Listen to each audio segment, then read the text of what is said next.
Hello മച്ചുമാരെ, welcome back to my law explainer action thriller movie. ഇത് പറയുന്ന സമയത്ത് നിങ്ങൾക്കത് ഭയങ്കര ഇഷ്ടമാവുന്നുണ്ട് എന്ന് എനിക്ക് മനസ്സിലായി. കാരണം അങ്ങനെയുള്ള വീഡിയോക്ക് നല്ല വ്യൂസ് ആണ്. എന്നാൽ ഇന്ന് ഞാൻ പറയാൻ പോകുന്നത് ഒരു അടിപൊളി ആക്ഷൻ ത്രില്ലർ മൂവിയുടെ കഥ തന്നെയാണ്. തുടക്കം മുതൽ അവസാനം വരെ നിങ്ങളെ ത്രില്ലടിപ്പിക്കും. അവസാനം എന്താ സംഭവിക്കുക എന്നറിയാൻ വേണ്ടി നിങ്ങളിങ്ങനെ കാത്തിരിക്കും. കഥയുടെ പല ഭാഗത്ത് വെച്ചും അപ്രതീക്ഷിതമായ പല കാര്യങ്ങൾ സംഭവിക്കും. നിങ്ങൾ വിചാരിക്കുന്നത് പോലെ ആയിരിക്കില്ല ഈ കഥ മുന്നോട്ടേക്ക് പോകും. 100% ഉറപ്പ് പറയാം, ഈ കഥ കേട്ട് കഴിഞ്ഞാൽ നിങ്ങൾക്ക് യാതൊരു നഷ്ടബോധവും തോന്നില്ല. അപ്പൊ കഥയെക്കുറിച്ച് ഒന്നും ഞാൻ പറയുന്നില്ല, നമുക്ക് നേരെ കഥയിലേക്ക് പോവാം.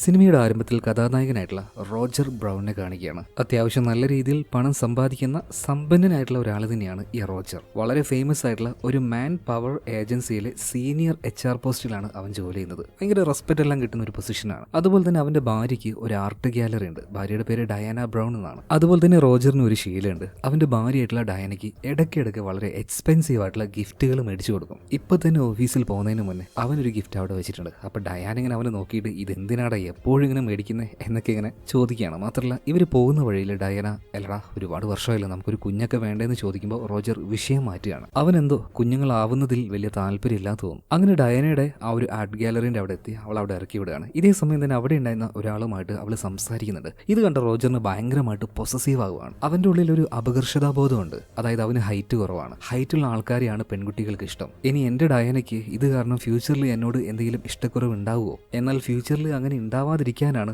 അവന്റെ ആ ഒരു അപകർഷതാബോധം, അത് മറയ്ക്കാനാണ് ഇടയ്ക്കിടയ്ക്ക് വളരെ എക്സ്പെൻസീവ് ആയിട്ടുള്ള ഗിഫ്റ്റുകൾ ഡയാനയ്ക്ക് മേടിച്ചു കൊടുക്കുന്നത്. എന്നാൽ ആശാൻ ഇതുപോലെയുള്ള അപകർഷതാബോധം ഉണ്ടെങ്കിലും വേറെയും ചില കള്ളപരിപാടികളൊക്കെ ഉണ്ട്. വേറൊരു പെണ്ണുമായിട്ടൊരു അവിഹിതം. അവളുടെ പേര് ലോർഡ് മാഡ്സൺ എന്നാണ് കേട്ടോ. ഇപ്പൊ അവളെ കാണാൻ വേണ്ടി അവളുടെ വീട്ടിലേക്ക് പോവാണ്. കുറച്ചു നേരം അവരവിടെ സ്പെൻഡ് ചെയ്യാണ്. അങ്ങനെ കാര്യങ്ങളെല്ലാം കഴിഞ്ഞ് റോജർ ഇപ്പൊ പോകാൻ നിൽക്കുമ്പോൾ ലോട്ട് ഒരു കാര്യം ചോദിക്കുന്നുണ്ട്. വൈകുന്നേരം നീ ഫ്രീ ആണോ? ഫ്രീ ആണെങ്കിൽ എന്റെ വീട്ടുകാരൊക്കെ ഇങ്ങോട്ടേക്ക് വരുന്നുണ്ട്, നമുക്ക് അവരൊന്ന് മീറ്റ് ചെയ്താലോ? എന്നാൽ അപ്പം തന്നെ റോജർ പറയാണ്, നമ്മുടെ ഈ ഒരു ബന്ധം ഈ 4 ചുമരുകൾക്കിടയിൽ നിൽക്കണം, ഇതിന്റെ അപ്പുറത്തേക്ക് പോകാൻ പാടില്ല. റോജർ ഇങ്ങനെയൊക്കെ പറഞ്ഞ സമയത്ത് അത് കേട്ടപ്പോൾ ലോട്ടിന് ഭയങ്കരമായിട്ട് സങ്കടമാവുന്നുണ്ട്. എന്നാൽ റോജർ വണ്ടിയിലേക്ക് വന്ന് കയറിയ സമയത്ത് അവന്റെ ഉള്ളിലും ചെറിയൊരു കുറ്റബോധം തോന്നുന്നുണ്ട് കേട്ടോ. അതായത് ഈ പരിപാടി അവന്റെ ഭാര്യ കാണിച്ചാൽ അവന് വിഷമാകില്ലേ? ശരിക്കും അവന്റെ ഭാര്യ ചതിക്കുകയല്ലേ എന്നൊക്കെ അവന് തോന്നുന്നുണ്ട്. ഇതിനുശേഷം അവൻ നേരെ അവന്റെ ഓഫീസിലേക്ക് പോകും. ഞാൻ നേരത്തെ പറഞ്ഞായിരുന്നു, ഒരു കമ്പനിയിൽ ഒരു HR പൊസിഷനിലാണ് അവൻ നിൽക്കുന്നത്. വലിയ വലിയ കമ്പനികൾക്ക് അവർക്ക് ആവശ്യമായിട്ടുള്ള സ്റ്റാഫിനെ ഇന്റർവ്യൂ ചെയ്ത് സെലക്ട് ചെയ്ത് കൊടുക്കലാണ് പ്രധാനമായിട്ടും ഈ റോജറിന്റെ പണി എന്ന് പറയുന്നത്. ഇപ്പൊ തന്നെ ഈ നോർവേയിൽ ഉണ്ടായിരുന്ന വലിയൊരു കമ്പനിയുണ്ട്. ആ കമ്പനിയുടെ പേര് പാത്ത് ഫൈൻഡർ ആണ്. GPS റിലേറ്റഡ് ആയിട്ടുള്ള പ്രൊഡക്റ്റ് ആണ് ആ കമ്പനി നിർമ്മിക്കുന്നത്. അപ്പൊ ആ ഒരു കമ്പനിയിലേക്ക് ഒരു CEO വേണം. ഇപ്പൊ അതിനായിട്ട് ഒരാൾ വന്നിട്ടുണ്ട്. റോജർ ഇപ്പൊ അയാളെ ഇന്റർവ്യൂ ചെയ്തുകൊണ്ടിരിക്കുകയാണ്. ഇപ്പൊ അയാളോട് റോജർ ഒരു കാര്യം ചോദിക്കുന്നുണ്ട്. ഞാൻ നിങ്ങൾ ആദ്യമായിട്ട് കാണാൻ വന്നപ്പോൾ നിങ്ങളുടെ വീട്ടിൽ ഒരുപാടധികം പെയിന്റിങ്സ് ഞാൻ കണ്ടു. നിങ്ങൾക്ക് ആ പെയിന്റിങ്സിനോട് താല്പര്യമുണ്ടോ? അതിനെക്കുറിച്ച് നന്നായിട്ട് അറിയോ? ഇപ്പൊ തന്നെ ആ ആള് മറുപടി പറയാണ്, എനിക്ക് അതിനോടൊന്നും വലിയ താല്പര്യമില്ല. എന്റെ ഭാര്യയ്ക്ക് എന്തോ ഒരു താല്പര്യം ഉണ്ടായിരുന്നു, അതിന്റെ പേരിൽ ഞാൻ മേടിച്ചു വെച്ചതാണ്, അത്ര തന്നെ. ഓക്കെ, അപ്പൊ നിങ്ങളുടെ ഭാര്യ ഇപ്പൊ എന്താ ചെയ്യുന്നതെന്ന് റോജർ ചോദിച്ചപ്പോൾ അയാൾ പറയാണ്, ഭാര്യ ഇപ്പൊ എന്റെ കൂടെ ഇല്ല, സെപ്പറേറ്റഡ് ആണ്. ഓ അങ്ങനെയാണല്ലേ. ഓക്കെ, നിങ്ങളിപ്പോ വീട്ടിൽ ഒറ്റയ്ക്കാണെങ്കിൽ നിങ്ങളുടെ വീട്ടിൽ ഡോഗ് ഉണ്ടോ, പട്ടി ഉണ്ടോ എന്ന് ചോദിക്കുകയാണ്. അതും ഇല്ല എന്ന് അയാൾ പറയണം. എന്നാൽ അപ്പൊ തന്നെ റോജർ ആ ഒരു ഫയൽ അടച്ചു വെച്ചിട്ട് പറയാണ്, എന്തായാലും ഇങ്ങനെ ഒരു കമ്പനിയുടെ CEO ആ പൊസിഷനിലേക്ക് വരാനുള്ള കപ്പാസിറ്റി നിങ്ങൾക്കില്ല. അതുകൊണ്ട് തന്നെ നിങ്ങളെ ഞാൻ എന്തായാലും കമ്പനിക്ക് റെക്കമെൻഡ് ചെയ്യില്ല എന്ന് പറയാണ്. ഇത് കേട്ട സമയത്ത് ഇന്റർവ്യൂവിന് വന്ന ആള് ആകെ ഒരു അന്താളിപ്പിലായി പോവാണ്. അയാൾക്കത് ഭയങ്കര ഇൻസൾട്ട് ആയിട്ട് ഫീൽ ആവുന്നു. പിന്നീട് റോജർ അവിടുന്ന് പോകുന്നുണ്ട്. അപ്പൊ തന്നെ റോജറിന്റെ അസിസ്റ്റന്റ് അങ്ങോട്ടേക്ക് വരുന്നുണ്ട്. ഇപ്പൊ റോജർ അയാളോട് പറയാണ്, ഇപ്പൊ വന്ന ആളുണ്ടല്ലോ അയാൾ അത്ര ഓക്കെ അല്ല, എന്നാലും പാത്ത് ഫൈൻഡർ കമ്പനിയുടെ ഭാഗത്തുനിന്നും ഒരാളോട് ഇങ്ങോട്ടേക്ക് വരാൻ പറ, തിങ്കളാഴ്ച വരാൻ പറഞ്ഞാൽ മതി. ഇപ്പൊ ഇന്റർവ്യൂവിന് വന്ന ആളും അതുപോലെ തന്നെ കമ്പനിയുടെ ആളും തിങ്കളാഴ്ച ഒരു 12 മണിക്ക് വന്നിട്ട് സംസാരിക്കട്ടെ, ബാക്കിയുള്ള കാര്യങ്ങൾ നമുക്ക് അപ്പൊ തീരുമാനിക്കാന്ന് പറയണം. അങ്ങനെ അസിസ്റ്റന്റിനെ പറഞ്ഞയച്ച് ഇതിനുശേഷം റോജർ നേരെ പുറത്തേക്ക് പോയിട്ട് ഈ റോജറിന്റെ സുഹൃത്തായിട്ടുള്ള ഒരുത്തിനെ വിളിക്കുന്നുണ്ട്. അവന്റെ പേര് ഓവൻ എന്നാണ്. അവൻ ജോലി ചെയ്യുന്നത് ഒരു സെക്യൂരിറ്റി ഏജൻസിയിലാണ്. ഇപ്പോൾ ഓവന് വിളിച്ചിട്ട് റോജർ ഒരു കാര്യം പറയാണ്, എടാ നമുക്ക് പുതിയൊരാളെ കിട്ടിയിട്ടുണ്ട്, അവന്റെ വീട്ടിൽ ആരുമില്ല. അവന്റെ വീട്ടിൽ ആ ഒരു സെക്യൂരിറ്റി അലാറം എല്ലാം നോക്കുന്നത് നിന്റെ കമ്പനിയാണ്. അവന്റെ വീട്ടിൽ ഭാര്യയില്ല, പട്ടിയുമില്ല, കറക്റ്റ് ടൈമാണ്. അപ്പൊ തിങ്കളാഴ്ച രാവിലെ വേണ്ട, ഏകദേശം ഒരു ഉച്ചക്ക് 12 മണി ആ സമയത്താണ് നമ്മുടെ പരിപാടി തുടങ്ങേണ്ടത്. ഓക്കെ എന്ന് പറഞ്ഞിട്ട് ഓവൻ ഫോൺ കട്ട് ചെയ്യുന്നുണ്ട്. അങ്ങനെ തിങ്കളാഴ്ചയായി. റോജർ വേഗം തന്നെ അവന്റെ വീട്ടിലുണ്ടായിരുന്ന വലിയൊരു പ്രിന്റർ ഉപയോഗിച്ച് ഒരു പഴയ ചിത്രം പ്രിന്റ് ചെയ്തെടുക്കുകയാണ്. എന്നിട്ട് അതുമായിട്ട് നേരെ പോകുന്നത് നേരത്തെ റോജർ ഇന്റർവ്യൂ ചെയ്ത ആളുണ്ടല്ലോ അയാളുടെ വീട്ടിലേക്കാണ്. അവിടെ പട്ടിയില്ല, അവന്റെ ഭാര്യയില്ല, ഇതെല്ലാം കൺഫേം ചെയ്തിട്ടാണ് അങ്ങോട്ടേക്ക് പോകുന്നത്. എന്തായാലും അങ്ങോട്ടേക്ക് പോകുന്നതിന് മുന്നേ തന്നെ റോജറിന്റെ കൂട്ടുകാരൻ ഓവൻ അവിടുത്തെ ആ ഒരു സെക്യൂരിറ്റി അലാറം മുഴുവനായിട്ടും അവന്റെ ആ ഒരു കമ്പനിയിൽ വെച്ച് തന്നെ ഓഫ് ചെയ്യാണ്. ഇതിനുശേഷം റോജർ നേരെ ആ വീട്ടിലേക്ക് പോയി അവിടെ ഉണ്ടായിരുന്ന ആ ഒറിജിനൽ പെയിന്റിങ് അതെടുത്ത് അവിടെ ഡ്യൂപ്ലിക്കേറ്റ് വെച്ച് നൈസായിട്ട് പുറത്തേക്ക് ഇറങ്ങാണ്. പരിപാടി കഴിഞ്ഞ ഉടനെ തന്നെ ഓവൻ സെക്യൂരിറ്റി അലാറം അത് പഴയതുപോലെ ആക്കുന്നുണ്ട്. അങ്ങനെ അവിടുന്ന് മോഷ്ടിച്ച ആ ഒരു പെയിന്റിങ് റോജർ അവന്റെ കാറിന്റെ ടോപ്പിൽ കൊണ്ടുവന്ന് വെക്കും. എന്നിട്ട് കാർ എവിടെയെങ്കിലും വെച്ചിട്ട് പോകും. ആ കാറിന്റെ അടുത്തേക്ക് കുറച്ച് കഴിഞ്ഞ് ഓവൻ വരും. അവൻ ആ ഒരു ചിത്രം എടുത്ത് ഇവിടുന്ന് പോകും. ഇതാണ് ഇവരുടെ സ്ഥിരം പരിപാടി. മാന്യമായ ഒരു ജോലി റോജറിനുണ്ടെങ്കിലും അതിനേക്കാൾ കൂടുതലായിട്ട് ഇങ്ങനെയുള്ള ഈ കള്ളപ്പരിപാടിയിലൂടെ ഇവൻ നന്നായിട്ട് സമ്പാദിക്കുന്നുണ്ട്. എന്തായാലും ആ മോഷണം കഴിഞ്ഞു. അവൻ നേരെ ഇപ്പോൾ അവന്റെ വൈഫിന്റെ ആർട്ട് ഗാലറിയിലേക്ക് പോകുന്നുണ്ട്. എന്നാൽ അവിടെ എത്തിയ റോജർ ഒന്ന് ഞെട്ടിപ്പോവാണ്. അവന്റെ വൈഫായിട്ടുള്ള ഡയാന മറ്റൊരാളുമായിട്ട് ഭയങ്കരമായിട്ട് ചിരിച്ചും കളിച്ചും സംസാരിക്കുന്നു. അയാളുടെ പേര് ടോം ഗ്ലാസ് എന്നാണ്. അത്യാവശ്യം നല്ല ഉയരമുണ്ട്, കാണാൻ നല്ല ലുക്കാണ്. പിന്നീട് ടോമിന് റോജറിന് പരിചയപ്പെടുത്തി കൊടുക്കുകയാണ് ഡയാന. ഇതിനുശേഷം ഡയാന അവിടെ നിന്ന് പോകുന്നുണ്ട്. അങ്ങനെ ടോമും അതുപോലെ തന്നെ റോജറും സംസാരിക്കാൻ തുടങ്ങുകയാണ്. ടോം ശരിക്കും വർക്ക് ചെയ്യുന്നത് ഹോട്ടെ എന്നൊരു കമ്പനിയിലാണ്. ആ കമ്പനി പ്രധാനമായിട്ടും ഉണ്ടാക്കുന്നത് GPS ട്രാക്കിംഗ് പ്രൊഡക്റ്റ് ആണ്. എന്നാൽ ഈ കാര്യം മനസ്സിലായതോടെ തന്നെ റോജർ ഒരു കാര്യം പറയുന്നുണ്ട്. ടോമി, ഞാൻ നിങ്ങൾക്കൊരു ഓഫർ തരട്ടെ. ഇവിടെ തന്നെ വേറെ വലിയൊരു കമ്പനിയുണ്ട്, പാത്ത് ഫൈൻഡർ എന്നാണ് പേര്. ഇതും ഒരു GPS ട്രാക്കിംഗ് കമ്പനിയാണ്. നിങ്ങൾക്ക് വേണമെങ്കിൽ ആ ഒരു കമ്പനിയിൽ ജോലി ചെയ്യാം, വേണമെങ്കിൽ ഒരു ഇന്റർവ്യൂ ഞാൻ നടത്തി തരാം എന്ന്. അപ്പം തന്നെ ടോം പറയണത്, അത് പിന്നെ ഈ പാത്ത് ഫൈൻഡർ എന്ന് പറഞ്ഞാൽ എൻ്റെ കമ്പനി ഹോട്ടെ ഉണ്ടല്ലോ, അതിൻ്റെ നേരെ ഓപ്പോസിറ്റ് ആയിട്ടുള്ള ഒരു ശത്രുപക്ഷത്ത് നിൽക്കുന്ന കമ്പനിയാണ്. അപ്പം ഞാൻ എൻ്റെ കമ്പനിയിൽ നിന്ന് പാത്ത് ഫൈൻഡറിലേക്ക് പോകുക എന്ന് പറഞ്ഞാൽ അത് കുറച്ച് മോശമല്ലേ? എന്നാൽ റോജർ പറയണേ, എടോ, ഈ രണ്ട് കമ്പനിയും നമ്മുടേതല്ല, നമ്മൾ അവിടെ ജോലി ചെയ്യാൻ വേണ്ടി മാത്രമേ പോകുന്നത്. നല്ലൊരു സാലറി പാക്കേജ് ഉണ്ടെങ്കിൽ ഏത് കമ്പനിയിൽ ജോലി ചെയ്താൽ എന്താ? റോജർ ഇങ്ങനെ പറഞ്ഞ സമയത്ത് ടോം കുറച്ചു നേരം ആലോചിക്കുകയാണ്. ഓക്കെ, നിങ്ങളുടെ അഡ്രസ്സ് പറയും, ഞാൻ അങ്ങോട്ടേക്ക് വരാമെന്ന് പറയണം. അങ്ങനെ റോജർ അഡ്രസ്സ് പറഞ്ഞു കൊടുക്കുന്നുണ്ട്. ഈ ടോം ആണെങ്കിൽ അവൻ്റെ കയ്യിലുണ്ടായിരുന്ന ഒരു പേന എടുത്ത് അഡ്രസ്സ് എഴുതുകയാണ്. അപ്പോൾ ആ ഒരു പേന റോജർ നോക്കി. അതിൻ്റെ പുറത്ത് കമ്പനിയുടെ പേര് എഴുതിയിട്ടുണ്ട്, ഹോട്ടെ. എന്തായാലും നല്ല ഭംഗിയുള്ള ഒരു പേന തന്നെ. അങ്ങനെ തിങ്കളാഴ്ച ഏകദേശം 12 മണിക്ക് മീറ്റ് ചെയ്യാന്ന് പറഞ്ഞിട്ട് രണ്ടുപേരും പിരിയാണ്. അതുപോലെ തന്നെ ഫംഗ്ഷൻ എല്ലാം കഴിഞ്ഞു. ഡയാന, റോജർ രണ്ടുപേരും വീട്ടിലേക്ക് എത്തി. ഈ സമയത്ത് ഡയാന റോജറിനോട് ഒരു കാര്യം പറയുന്നുണ്ട്. റോജറെ, ഇന്ന് നമ്മൾ പരിചയപ്പെട്ട ആ ഒരു ടോം ഉണ്ടല്ലോ, അവന്റെ വീട്ടിൽ ഒരു കിടിലൻ സാധനമുണ്ട്. 100 വർഷം പഴക്കമുള്ള ഒരു പഴയ പെയിന്റിങ്. അവന്റെ മുത്തശ്ശി വഴിയാണ് ശരിക്കും അവനത് കിട്ടിയത്. ശരിക്കും ആ ഒരു പെയിന്റിങ് ജർമ്മനി എന്ന രാജ്യത്തിന് അവകാശപ്പെട്ടതാണ്. സത്യം പറഞ്ഞാൽ അവരുടെ മ്യൂസിയത്തിൽ ഇപ്പോൾ ഉള്ളത് ഫേക്ക് ആയിട്ടുള്ള ചിത്രമാണ്. അതുപോലെ തന്നെ ഈ ടോമിന്റെ കയ്യിലുള്ള ഈ ചിത്രം ഉണ്ടല്ലോ, ശരിക്കും അതിന് ഭയങ്കര വാല്യാണ്. 10-60 കോടി രൂപ വരും ആ ഒരു ചിത്രത്തിന്. ഇത് കേട്ടപാട് തന്നെ റോജർ ഞെട്ടിപ്പോണ്. ഇത്രയും വലിയൊരു എമൗണ്ടോ? ഇത് കിട്ടിക്കഴിഞ്ഞാൽ ഒരു പരിധി വരെ ലൈഫ് സെറ്റ് ആയിക്കോളും. അവൻ വേഗം തന്നെ പുറത്തേക്ക് പോയിട്ട് കൂട്ടുകാരനായിട്ടുള്ള ഓവനെ വിളിച്ച് വിവരങ്ങളൊക്കെ പറയുന്നുണ്ട്. പിറ്റേ ദിവസം രാവിലെ ഇപ്പോൾ ഓവനെ കാണാൻ വേണ്ടി റോജർ പോകാൻ നിൽക്കുമ്പോൾ ഡയാന വീണ്ടും ഒരു കാര്യം ചോദിക്കുകയാണ്. അല്ല റോജർ, നമുക്കൊരു കുഞ്ഞ് വേണ്ടേ? നീ എന്താ അതിനെക്കുറിച്ചൊന്നും പറയാത്തത്? ഇത് കേട്ടപ്പോൾ റോജറിന് ഭയങ്കരമായിട്ട് ദേഷ്യം വരികയാണ്. നിനക്ക് എപ്പോൾ നോക്കിയാലും ഈ ഒരു കാര്യം പറയാനുള്ളൂ, എപ്പോൾ നോക്കിയാലും കുഞ്ഞ് കുഞ്ഞ് കുഞ്ഞ്, എനിക്ക് കേട്ട് കേട്ട് മടുത്തു. ഇതും പറഞ്ഞ് അവൻ ഭയങ്കര ദേഷ്യത്തിൽ അവിടുന്ന് പോവുകയാണ്. ഡയാനയ്ക്കാണെങ്കിൽ എന്തോപോലെ ആയി കേട്ടോ. റോജർ ഇപ്പം നേരെ പോയത് ഓവന്റെ അടുത്തേക്കാണ്, അവന്റെ വീട്ടിലേക്കാണ് പോയിരിക്കുന്നത്. എന്നിട്ട് ഇതുപോലൊരു പരിപാടി വന്നിട്ടുണ്ട്, തിങ്കളാഴ്ചയാണ് നമുക്കത് എക്സിക്യൂട്ട് ചെയ്യേണ്ടത്. നീ കറക്റ്റ് ആ ഒരു ടൈമിന് അവന്റെ വീട്ടിലെ അലാറവും കാര്യങ്ങളൊക്കെ ഓഫ് ആക്കി തരണം എന്ന് പറയണം. എന്നാൽ അത് പറ്റില്ല എന്ന് ഓവൻ പറയണം. കാരണം എന്താണെന്ന് വെച്ചാൽ ഇവന്റെ ഈ വീട്ടിൽ ഇവനൊരു CCTV ക്യാമറ വെച്ചിട്ടുണ്ട്. അപ്പൊ ഇവൻ ഇടയ്ക്കിടയ്ക്ക് പെൺകുട്ടികളെ ഇങ്ങോട്ടേക്ക് കൊണ്ടുവന്നിട്ട് ചില കലാപരിപാടികളൊക്കെ ഇവിടെ നടത്തും. ഈ കാര്യം അവന്റെ ഓഫീസിലുള്ളവർക്ക് ലൈവായിട്ട് അവൻ കാണിച്ചു കൊടുക്കും. എന്നിട്ട് അവരുടെ കയ്യിൽ നിന്ന് കാശ് മേടിക്കും. നല്ല വൃത്തികെട്ട പണി തന്നെ. എന്തായാലും അത് ചെയ്യാൻ പോകുന്നത് തിങ്കളാഴ്ചയാണ്. അതുകൊണ്ട് തിങ്കളാഴ്ച ചെയ്യാൻ പറ്റില്ല എന്ന് ഓവൻ പറഞ്ഞപ്പോൾ റോജർ പറയണ, എടാ നിന്റെ ഈ ഉടായ്പ പരിപാടികളൊക്കെ ഒന്ന് വിട്ട്. ഞാൻ പറഞ്ഞ ഈ പെയിന്റിങ് കിട്ടിയാലുണ്ടല്ലോ $10 മില്യൺ നമ്മുടെ കയ്യിലേക്ക് വരാൻ പോകുന്നത്. അതൊരു വലിയ എമൗണ്ടാടാ, ലൈഫ് സെറ്റാക്കാം. അങ്ങനെ അവസാനം ഓവൻ സമ്മതിക്കുകയാണ്. കാര്യമായിട്ടുള്ളൊരു മോഷണം നടത്താൻ വേണ്ടി പോവാണ്. എന്നാൽ അതിനിടയിൽ റോജർ പലതവണ ഭാര്യയെ നോക്കുന്നുണ്ട്. അവൾ വല്ലാത്ത വിഷമത്തിലാണ്. പക്ഷേ ഇപ്പോൾ അവനത് കാര്യമാക്കാതെ അവനിപ്പോൾ കൂടുതലായിട്ട് കോൺസെൻട്രേറ്റ് ചെയ്യുന്നത് ടോം ഗ്ലാസ് ഉണ്ടല്ലോ, അവനുമായിട്ട് കൂടുതൽ ചങ്ങാത്തം കൂടുന്നതിലാണ്. ഇപ്പോൾ ഒരു കോഫിയെല്ലാം കുടിച്ച് ഇവർ നേരെ പോകുന്നത് ഒരു ടെന്നീസ് കോർട്ടിലേക്കാണ്. അവിടുന്ന് ടെന്നീസ് എല്ലാം കളിച്ചു. പിന്നീട് വേർത്ത് ആ ഒരു ബനിയനെല്ലാം മാറ്റുന്ന സമയത്ത് റോജർ ഒരു കാര്യം കാണുകയാണ്. ഈ ടോം ഉണ്ടല്ലോ, അവന് പുറത്ത് ഒരുപാടധികം പാടുകൾ. ഇതെങ്ങനെ ഇത്രയധികം പാടുകൾ നിന്റെ ദേഹത്ത് വന്നതെന്ന് റോജർ ടോമിനോട് ചോദിച്ചപ്പോൾ ഇപ്പോൾ ടോം പറയുന്നത്, ഞാൻ വർക്ക് ചെയ്തത് മിലിറ്ററിയിലാണ്. പ്രധാനമായിട്ട് യുദ്ധത്തിൽ പെട്ടുപോയ ആൾക്കാരെ രക്ഷപ്പെടുത്തലാണ് എൻ്റെ പണി. ആ സമയത്ത് കിട്ടുന്നതാ ഇങ്ങനെയുള്ള ഓരോ പാടുകൾ. ഈ കാണാതായ എൻ്റെ സുഹൃത്തുക്കളെ യുദ്ധമുഖത്ത് നിന്ന് കണ്ടുപിടിക്കാൻ വേണ്ടിയിട്ടാണ് ഞാൻ ഇങ്ങനെ ഒരു ടെക്നോളജി ഡെവലപ്പ് ചെയ്തെടുത്തത്. അതായത് GPS ട്രാക്കിംഗ് ടെക്നോളജി. ആ ഒരു ടെക്നോളജി എൻ്റെ കയ്യിലുള്ളത് കൊണ്ടാണ് ഹോട്ടെ എന്ന കമ്പനിയിൽ എനിക്ക് ജോലി കിട്ടിയത്. എന്തായാലും നീ പറഞ്ഞ ഈ പാത്ത് ഫൈൻഡർ എന്ന കമ്പനിയിലേക്ക് ഞാൻ വരികയാണെങ്കിൽ എൻ്റെ ടെക്നോളജി ഞാൻ അവർക്ക് കൊടുക്കും. നീ പറഞ്ഞതുപോലെ തന്നെ നമുക്ക് സാലറി കിട്ടിയാൽ മതിയല്ലോ. നീ ഇപ്പോൾ നന്നായിട്ട് ചിന്തിക്കുന്നുണ്ടെന്ന് ടോമിനോട് പറഞ്ഞ് റോജർ നേരെ ഇപ്പോൾ അവൻ്റെ വീട്ടിലേക്ക് പോകണം. എന്നാൽ അവൻ്റെ വീട്ടിൽ അവൻ്റെ ഭാര്യ ഡയാന ഉണ്ടായിരുന്നില്ല. ഏതോ ഒരു ഫ്രണ്ടിൻ്റെ കൂടെ പുറത്ത് പോകാൻ അവൾ എഴുതി വെച്ചിട്ടുണ്ട്. എന്തായാലും ഇപ്പോൾ വീട്ടിൽ അവൻ ഒറ്റയ്ക്കുള്ളൂ. അതുകൊണ്ട് തന്നെ ഈ ടോം ഗ്ലാസ് അവനെക്കുറിച്ച് നന്നായിട്ട് തന്നെ റോജർ ഒന്ന് റിസർച്ച് ചെയ്യുന്നുണ്ട്. അങ്ങനെ ടോമിനെ കുറിച്ച് റിസർച്ച് ചെയ്ത കാര്യങ്ങൾ കണ്ട് ശരിക്കും റോജർ ഞെട്ടിപ്പോവാണ്. അതായത് ഈ നാനോ ടെക്നോളജി ഉണ്ടല്ലോ, ഏറ്റവും അഡ്വാൻസ് ആയിട്ടുള്ള ടെക്നോളജിയാണ്. അത് ഉപയോഗിച്ചാണ് GPS ട്രാക്കിംഗ് ഡിവൈസ് ഈ ഒരു ടോം ഡെവലപ്പ് ചെയ്തിരിക്കുന്നത്. അതുപോലെ തന്നെ അതിന്റെ പേരിൽ അവന് ഒരുപാട് അവാർഡുകൾ കിട്ടിയിട്ടുണ്ട്. പിന്നെ മിലിറ്ററിയിലായിരിക്കുന്ന സമയത്ത് നല്ലൊരു ഷൂട്ടറായിരുന്നു, ഷാർപ്പ് ഷൂട്ടറായിരുന്നു. എന്തായാലും അവന്റെ പ്രൊഫൈൽ വായിച്ച റോജർ ഒന്ന് ഞെട്ടുന്നുണ്ട്. ഓക്കെ, എന്തായാലും അവനെ കുറിച്ച് ഏകദേശം കാര്യങ്ങളൊക്കെ മനസ്സിലായിട്ടുണ്ട്. അങ്ങനെ ഇപ്പൊ തിങ്കളാഴ്ചയായിരുന്നു. ഉച്ചയ്ക്ക് ഏകദേശം 12 മണിയാവാനായി. കറക്റ്റ് ഈ സമയമായപ്പോൾ ഓവൻ ഉണ്ടല്ലോ, റോജറിന്റെ ഫ്രണ്ട്, അവൻ നേരെ അവന്റെ കമ്പനിയിലേക്ക് പോയിട്ട് ഈ ടോമിന്റെ വീട്ടിൽ അവർ സെക്യൂരിറ്റി അലാറം ഓഫ് ചെയ്യാണ്. ഇതേ നേരം തന്നെ ഒരു പ്രത്യേകതരം മാസ്കും ധരിച്ചുകൊണ്ട് റോജർ നേരെ അവന്റെ വീട്ടിലേക്ക്, അതായത് ടോമിന്റെ വീട്ടിലേക്ക് കയറുകയാണ്. അവൻ വിചാരിച്ചതുപോലെ തന്നെ ആ പഴയ ചിത്രം അവിടെ ഉണ്ടായിരുന്നു. അതിന്റെ ഒറിജിനൽ അവനിപ്പോൾ എടുത്ത് ഒരു ഡ്യൂപ്ലിക്കേറ്റ് അവിടെ വെച്ചതിന് ശേഷം പതിയെ റോജർ തിരിച്ചു വരികയാണ്. ആ സമയത്താണ് പുറത്ത് കളിച്ചുകൊണ്ടിരിക്കുന്ന കുറച്ച് പിള്ളേരെ അവൻ കാണുന്നത്. അപ്പൊ ആ ഒരു കുട്ടികളെ കണ്ടപാട് തന്നെ അവനിക്ക് അവന്റെ ഭാര്യ ഓർമ്മ വരികയാണ്. ഡയന എപ്പോഴും കുട്ടികൾ വേണം എന്നാണല്ലോ പറയുന്നത്. സോ ഇപ്പൊ അവളുടെ ഓർമ്മ വന്നപ്പോൾ അവളെ ഒന്ന് വിളിച്ചേക്കാമെന്ന് കരുതിയിട്ട് റോജർ ഇപ്പോൾ ഡയനയെ വിളിക്കുകയാണ്. എന്നാൽ ഈ റോജർ വിളിച്ചപ്പോൾ ഡയനയുടെ ഫോണ് തൊട്ടപ്പുറത്തെ റൂമിൽ നിന്ന് റിംഗ് ആവുകയാണ്. റോജർ ആകെ ഞെട്ടിപ്പോയി.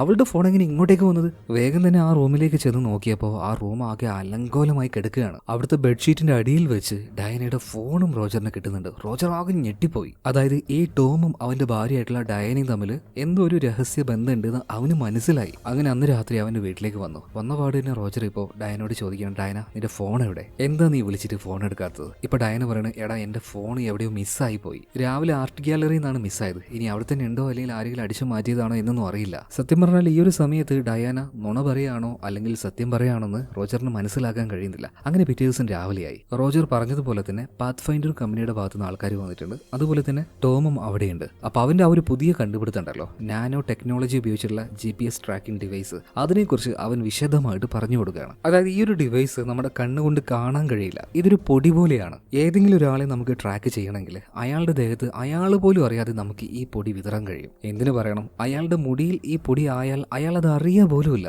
പിന്നീട് ആ മനുഷ്യൻ എവിടെ പോയാലും അയാളെ കറക്റ്റായിട്ട് നമുക്ക് ഫോളോ ചെയ്യാൻ കഴിയും. അത്രയും നല്ലൊരു ടെക്നോളജിയാണിത്. ഇത് പറഞ്ഞ ടോം ഒരു വല്ലാത്ത രീതിയിൽ റോജറിനെ നോക്കുകയാണ്. റോജറിന് എന്തോ ചില പന്തികേടുകൾ തോന്നുന്നുണ്ട്. അങ്ങനെ ആ ഒരു മീറ്റിംഗ് എല്ലാം കഴിഞ്ഞു. പാത്ത് ഫൈൻഡർ കമ്പനിയുടെ ആൾക്കാർ അവിടുന്ന് പോയി. ഇതേ നേരം തന്നെ ടോം ഇപ്പോൾ റോജറിനോട് ചോദിക്കുകയാണ്, അപ്പൊ എന്തായാലും അവിടുത്തെ ആ ഒരു CEO പോസ്റ്റ് എനിക്ക് കിട്ടുമായിരിക്കല്ലേ? എന്നാൽ അപ്പൊ തന്നെ റോജർ പറയാണ്, ഇന്റർവ്യൂ കഴിഞ്ഞിട്ടല്ലേ ഉള്ളൂ, ഉറപ്പിക്കാനൊന്നും ആയിട്ടില്ല. ജോലി കിട്ടുന്നതും കിട്ടാതിരിക്കുന്നതും അത് നിന്റെ ടാലന്റ് പോലെയാണ് എന്ന് കരുതി എനിക്ക് ഉറപ്പ് പറയാനും കഴിയില്ല. ഇത് കേട്ടപാടിന് ടോമിന്റെ മുഖം മാറുകയാണ്. അല്ല, നീ എന്താ ഇപ്പൊ ഇങ്ങനെ സംസാരിക്കുന്നത്? എന്തായാലും ഈ ജോലി എനിക്ക് കിട്ടുമെന്ന രീതിയിലല്ലേ നീ എന്നോട് സംസാരിച്ചിരുന്നത്? ഈ സമയത്ത് റോജർ പറയാണ്, എന്റെ പൊന്നു ടോമെ, നിന്നെ പോലെ വേറെയും കുറെ ആൾക്കാർ ഈ ജോലിക്ക് വേണ്ടി ഇവിടെ വന്ന് നിൽക്കുന്നുണ്ട്. അതിലൊരാൾ മാത്രമാണ് നീ. ഇതും പറഞ്ഞിട്ട് റോജർ അവിടുന്ന് പോവാണ്. ഈ സമയത്ത് ടോമിന് ഭയങ്കരമായിട്ട് ദേഷ്യം വരുന്നുണ്ട് കേട്ടോ. ഇപ്പൊ കമ്പനിയിൽ നിന്ന് പുറത്തേക്ക് പോയ റോജറിനെ കാണാനായിട്ട് അവന്റെ ആ ഒരു കള്ള കാമുകിയുണ്ടല്ലോ, ലോർഡ് മാഡ്സൺ, അവള് വരുന്നുണ്ട്. കാറിൽ കയറിയ പാട് തന്നെ അവനോട് ഭയങ്കരമായിട്ട് പ്രണയം കാണിക്കുകയാണ്. അവന്റെ മുടിയിലെല്ലാം തടവി അവനെ ചുംബിക്കാനായിട്ട് അങ്ങനെ വരികയാണ്. എന്നാൽ അപ്പൊ തന്നെ റോജർ ഒരു കാര്യം പറയുന്നുണ്ട്, നമുക്ക് ഇത് ഇവിടെ വെച്ച് നിർത്താം. എനിക്ക് ഈ റിലേഷനുമായിട്ട് മുന്നോട്ടേക്ക് പോകാൻ യാതൊരു രീതിയിലുള്ള താല്പര്യമില്ല. എനിക്ക് എന്റെ ഭാര്യയെ ചതിക്കാൻ കഴിയില്ല. നിനക്ക് കാശ് എന്തെങ്കിലും വേണമെങ്കിൽ ഞാനത് തരാമെന്ന് പറഞ്ഞിട്ട് പിന്നീട് റോജർ അവിടുന്ന് പോവാണ്. പിന്നീട് റോജർ വീട്ടിലേക്ക് എത്തിയപ്പോൾ ഡയാന ഒരു കാര്യം ചോദിക്കണം, അല്ല ആ ഒരു ടോമിന് പാത്ത് ഫൈൻഡർ കമ്പനിയിൽ ജോലി കിട്ടുമോ? അപ്പൊ തന്നെ റോജർ പറയണം, ഒരു കാരണവശാലും കിട്ടാൻ പോകുന്നില്ല. എനിക്ക് അവൻ ഇഷ്ടപ്പെട്ടില്ല. ഞാൻ എന്തായാലും കാര്യങ്ങൾ വിളിച്ച് കമ്പനിയോട് പറഞ്ഞിട്ടുണ്ട്. അവൻ എന്തായാലും ആ ഒരു ജോലി കിട്ടാൻ പോകുന്നില്ല എന്ന് പറയണം. എന്നാൽ അത് കേട്ടപാട് തന്നെ ഡയനയുടെ മുഖം ആകെ മാറുകയാണ്. അങ്ങനെ രാത്രിയായി. റോജർ കിടക്കുന്നുണ്ട്. അവൻ ഉറങ്ങിയതുപോലെ കിടക്കുകയാണ്. ഈ സമയത്ത് ഡയന പുറത്തേക്ക് പോയിട്ട് ആരോടൊക്കെയോ സംസാരിക്കുന്നുണ്ട്. അപ്പം തന്നെ റോജറിന് ചില കാര്യം മനസ്സിലായി. ഇവൾ എന്തൊക്കെയോ ചില കള്ളങ്ങൾ ഒളിപ്പിക്കുന്നുണ്ട്.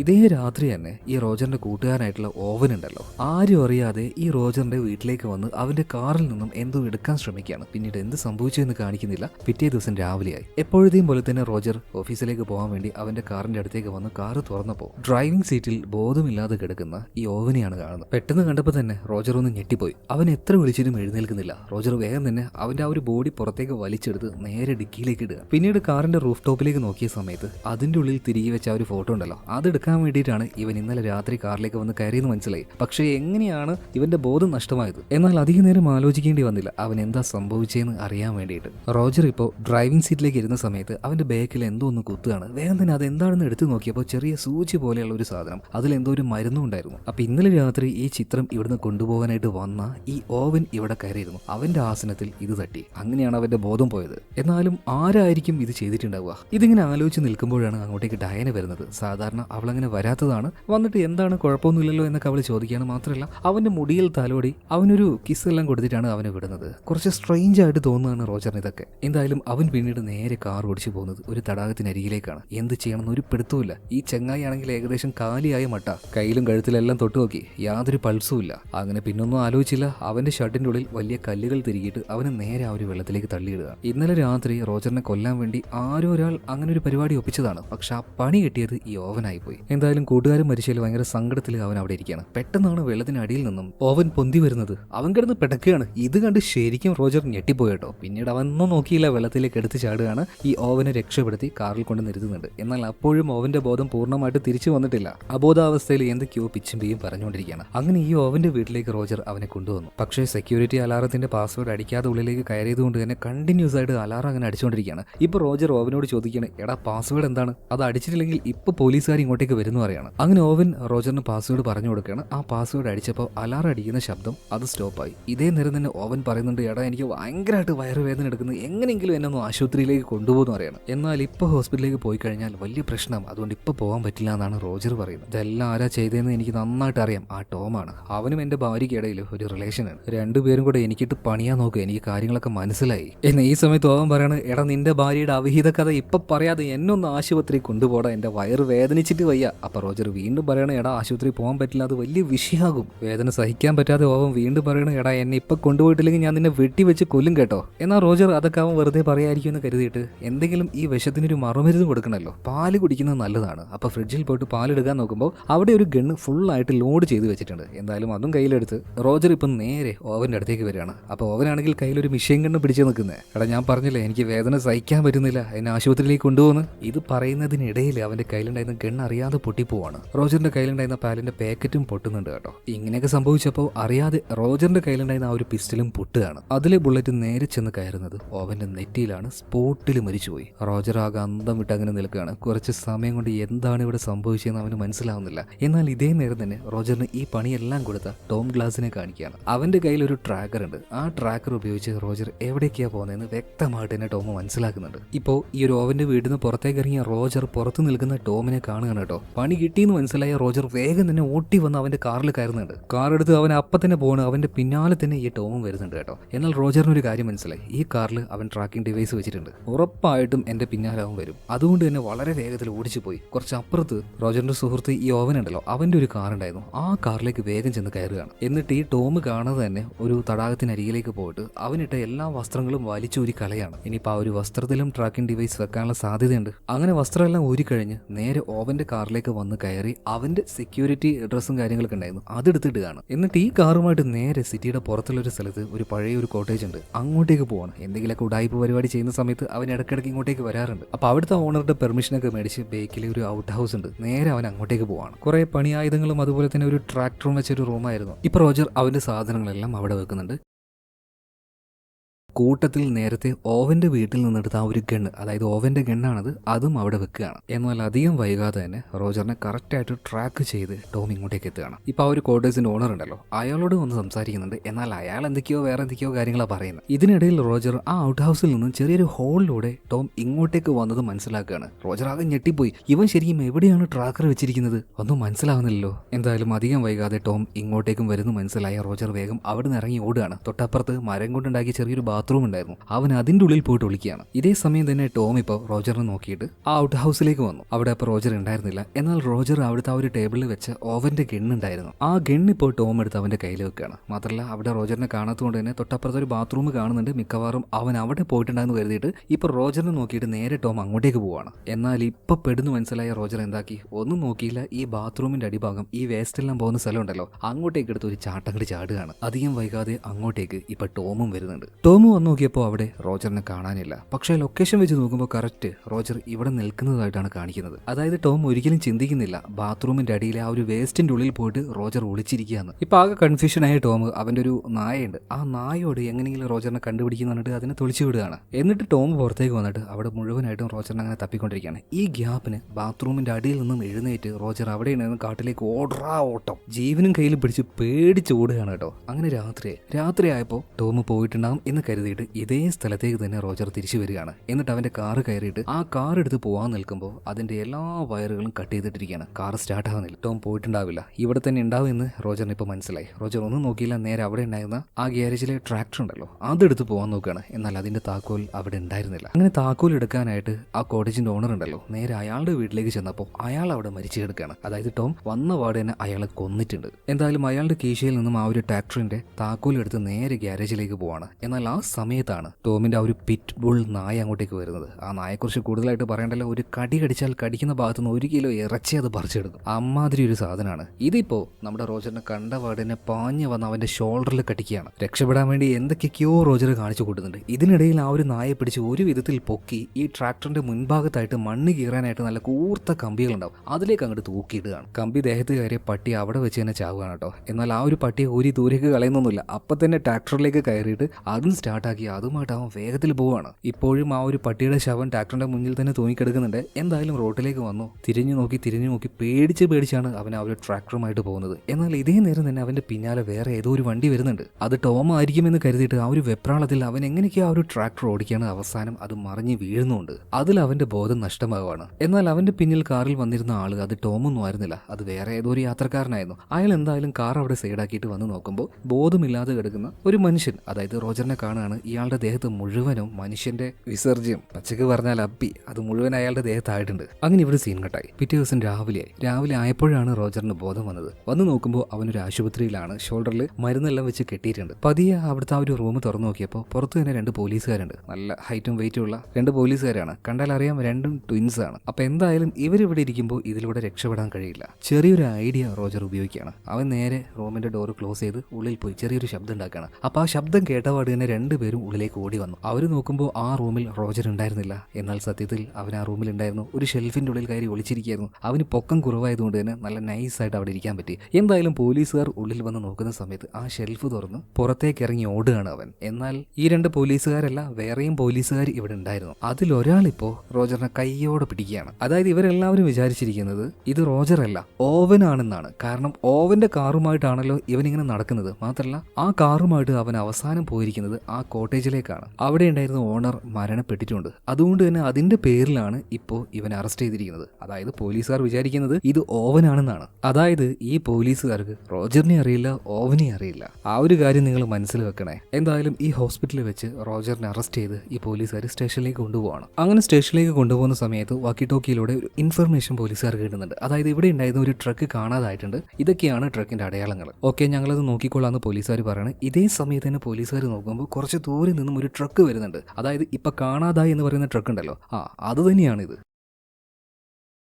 അതുകൊണ്ട് തന്നെ കാർ അവിടെ നിർത്തി അതിൽ നിന്നൊരു പോലീസുകാരൻ പുറത്തേക്ക് ഇറങ്ങിയിട്ട് ആ ട്രക്ക് നിർത്താൻ വേണ്ടി കൈ കാണിക്കുന്നുണ്ട്. എന്നാൽ ആ വരുന്നത് ആരാണെന്ന് നമ്മുടെ റോജറിന് മനസ്സിലായി. അത് മറ്റാരുമല്ല, ടോമാണ്. എന്തിനാണ് വരുന്നത്? റോജറിനെ തീർക്കാൻ തന്നെ. എന്തെല്ലാം ചെയ്തിട്ടും റോജറിനെ ഇത്ര പെർഫെക്റ്റ് ആയിട്ട് ഇവൻ ട്രാക്ക് ചെയ്ത് വരുന്നുണ്ടെങ്കിൽ അതിനർത്ഥം പെട്ടെന്ന് മനസ്സിലാക്കാൻ പറ്റാത്ത രീതിയിൽ എവിടെയോ അവൻ ആ ഒരു ട്രാക്കിംഗ് ഡിവൈസ് വെച്ചിട്ടുണ്ട്. പെട്ടെന്നാണ് റോജറിന് ആ കാര്യം ഓർമ്മ വന്നത്. അതായത് ടോം ഒരു ഘട്ടത്തിൽ ആ ഒരു പാത്ത് ഫൈൻഡർ കമ്പനിയുടെ ആൾക്കാരോട് സംസാരിച്ചില്ലേ, അതായത് ആരെയാണോ ട്രാക്ക് ചെയ്യേണ്ടത് അവർ പോലും അറിയാതെ അവരുടെ മുടിയിൽ വേണമെങ്കിൽ നമുക്ക് ഈ ഒരു ഡിവൈസിന്റെ പൗഡർ തടവി കൊടുത്താൽ മതി, നമുക്ക് അവരെ ട്രാക്ക് ചെയ്യാന്ന്. അപ്പൊ തന്നെ റോജറിന് മനസ്സിലായി അവന്റെ മുടിയിലാണ് ട്രാക്കർ വെച്ചിരിക്കുന്നത്. അവൻ അന്ന് വീട്ടിൽ നിന്ന് ഇറങ്ങാൻ സമയത്ത് ഡയാന വെറുതെ വന്ന് അവനക്ക് ഒരു കിസ്സെല്ലാം കൊടുത്ത് മുടിയിലെല്ലാം തടവിയായിരുന്നല്ലോ. സാധാരണ അവൾ അങ്ങനെ ചെയ്യാത്തതാണ്. അപ്പൊ ഡയാനയാണ് ആ ഒരു ട്രാക്കർ അവന്റെ തലയിൽ തേച്ചതെന്ന് മനസ്സിലായി. ഇതേ നേരം തന്നെ പുറത്തുണ്ടായിരുന്ന ആ ഒരു പോലീസുകാരെ ട്രക്കിന് നേരെ കൈ നീട്ടി നിർത്താൻ പറഞ്ഞെങ്കിലും ഒന്നും ചെയ്തില്ല. വളരെയധികം വേഗത്തിൽ വന്ന് ഈ പോലീസുകാരനെയും അതുപോലെ തന്നെ ഈ കാറിനെയും ഇടിച്ച് തെറിപ്പിച്ച് കളയാണ് ഈ ട്രക്ക്. അതിലുണ്ടായിരുന്നത് റോജർ വിചാരിച്ചതുപോലെ തന്നെ ടോം ആയിരുന്നു. അങ്ങനെ ആ കാറ് താഴേക്ക് വീഴുന്നുണ്ട്. അതുപോലെ തന്നെ ഇടിച്ച് തെറിപ്പിച്ച ആ ഒരു പോലീസുകാരൻ താഴേക്ക് വന്ന് വീണ് ഇയാളുടെ മുഖം ഒരു കല്ലിൽ അടിച്ച് ആകെ ചെതറിപ്പോവാണ്. എന്നാൽ റോജർ എന്തോ ഭാഗ്യത്തിന് രക്ഷപ്പെട്ടു എന്ന് പറയാം. കാരണം അവന്റെ 2 ഭാഗത്തായിട്ട് നല്ല തടിച്ച 2 പോലീസുകാരായതുകൊണ്ട് തന്നെ